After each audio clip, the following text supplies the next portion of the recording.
Hello and welcome to my channel. Something different for you. Yes, a bit of self-promotion on the books themselves, my journals. I did show you I was making some more journals up. But actually I want to show you how I was filling this one.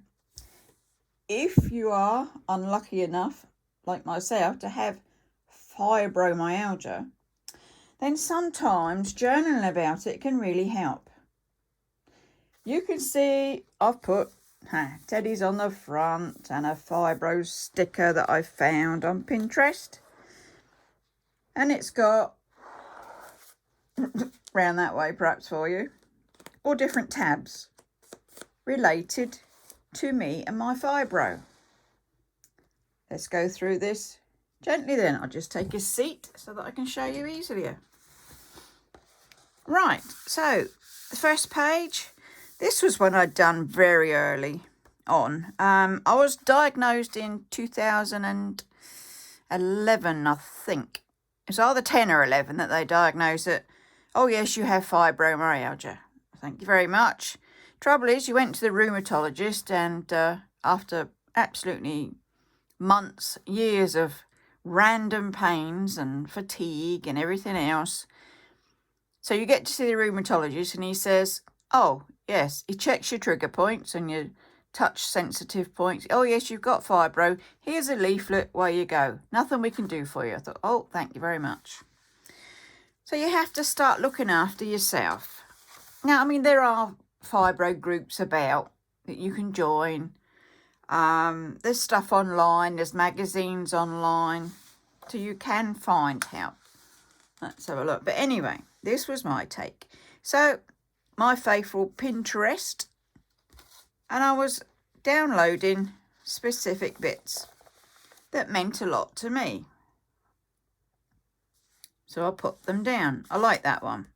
The 7 Dwarfs of Fibro. It was itchy, bitchy, sweaty, stiffy, sleepy, foggy, and hurt. That's pretty apt, isn't it? You can see all these different bits that you can find on Pinterest. There's no end to what they come up with and how you find it all out. But as I say, sometimes you just need to find out for yourself because the doctors, bless them, are a bit of a loss. You know, there's no cure for it. And because there are so many different varied symptoms, there's not one fix-all medication or anything.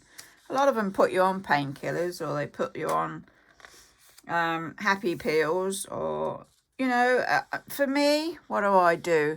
Personally, I try to stay away from the pills because they don't always agree with me. There are times when I need painkillers and nothing else will do. What I try and do, though, is make sure I rest. Oh, there we go. We got an empty bit. So let's go to the next section. And this was books that I've read and I would recommend. This one is really good by Christine Craggs Hinton, still on Amazon. You can see these are recent print-offs. Living with Fibro. And this was a good one. It was about mindfulness. It's about being mindful of yourself more than anything else. But that's really good. And it's got a CD with it that comes with it. And it's a nice voice. You know, sometimes you don't get nice voices on things, but that voice was good. Just a couple of books. What's our next bit? Cards. You can get this on Pinterest and on different fibro sites.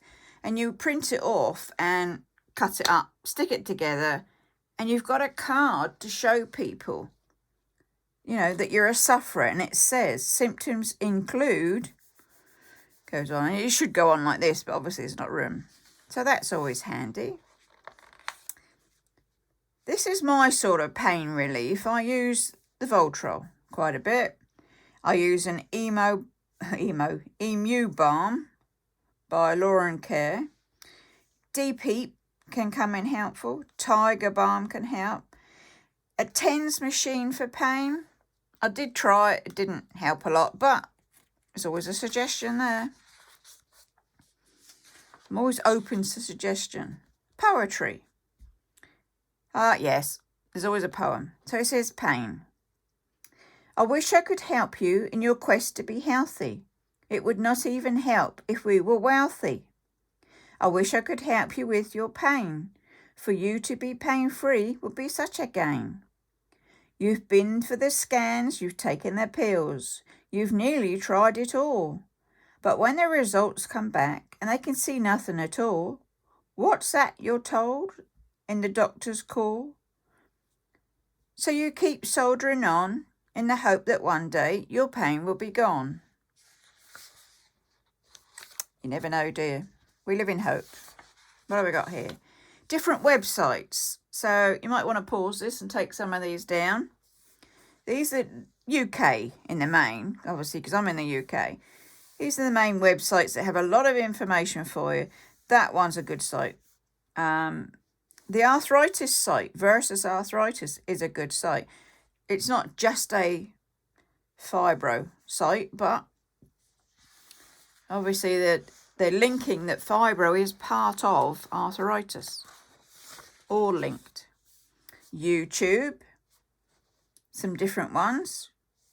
Symptoms, medicine, Mayo Clinic. How fibromyalgia and chronic fatigue are related. All you do is put those in the search bar and it'll come up with loads of stuff for you that you can have a look at. Facebook groups, obviously here in the UK, there's a Hampshire, Support Hampshire. There's a Living Smarter with Fibro, there's UK Fibromyalgia, and there's the Fibromyalgia Pain Chronicles. Different Facebook groups. Now, I'd found a bit on Pinterest and it gave 200 symptoms. Let me just say, the list on the next few pages are as a guideline. No one person has all the symptoms, so don't go shoot yourself now. There do seem to be similarities on a few of them, a play on words. In my over 10 years of being fibro sufferer, I have not had an awful lot of these symptoms, which is good. No need to panic, no need to worry. These are only guidelines. And I've said I've gone no further than 117 as I feel the list is over the top. And it did. I just thought, well, I'll write this out. But it just went crazy, as you can see. And I gave up. I thought, no, this is enough. I know what I have and how I suffer, and I don't need 200 variants to tell me so. And then I found a sheet, or I've been researching and made a sheet of famous people with fibro, as you can see.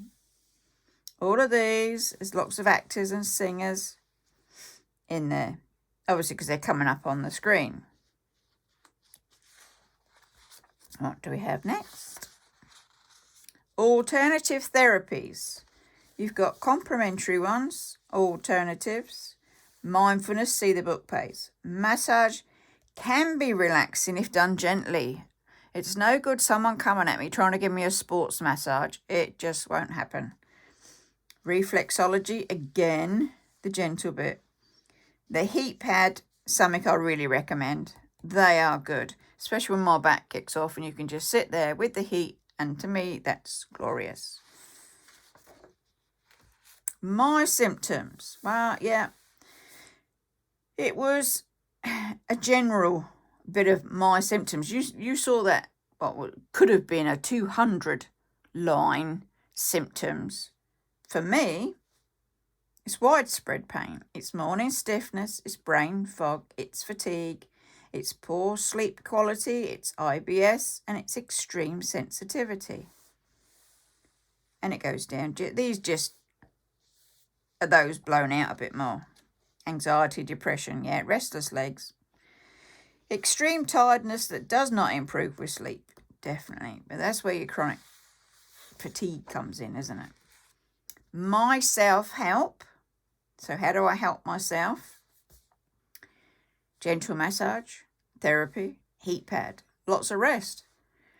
Not doing too much in one day. Knowing when to give in and lay down. Plenty of relaxing hobbies. When needed, I've got gloves for the arthritis and the wrist straps. I've got a walking stick and poles. Soft, comfortable clothing and shoes. Keeping a journal. Laying flat and allowing the muscles to let go. And this was the trigger points for a diagnosis. The different bits, what you do, as I said, you go into the rheumatologist and he sort of pokes you here, there and everywhere. And you go, ouch, ouch, ouch. He says, oh yes, you've got fibromyalgia. That looks to be as far as I've got in this one. I've obviously got more pages already tabbed up if I want to put more in. But it's a bit of a self-promotion. Now, there you go. The best fibromyalgia apps of 2020. This was the different, obviously, apps you can get on your phone and what have you. So, there's a few of those. You've only got to put a search in Google and say, what's the best apps? And it will give you the different ones. There are quite a few. I don't know what about this one. Run a 10K. You have no time to prepare or train. Just go out and run it. No walking allowed. Really? I think that's how you feel, not that I could do that. Yeah. This is how I would feel if I even thought about it. So, just a few more. So there you have it.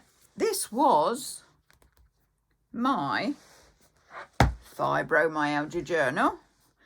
I also put it together for a friend that had just been diagnosed and was oh, which way do I turn? So I'm hoping that the information in here might help her on her way. She can have a look, read through it, digest it, but they do her own thing because we're all individuals and we all have different symptoms.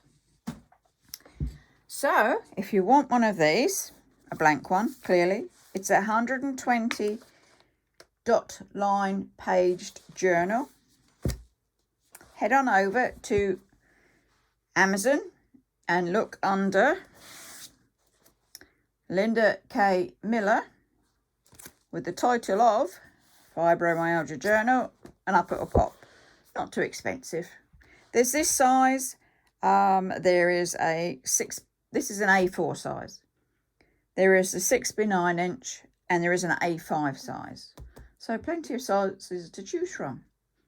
So I hope this has been helpful for you, and I hope that all the fibro sufferers out there can see that there's a light at the end of the tunnel. There's things we can do to help ourselves, and that's the name of the game with fibro. Knowing yourself. Knowing what your body can and can't do. Really important. So on that note, I will say, give me a thumbs up. Do subscribe. There's always something new. So stay safe, take care, and it's bye-bye for now.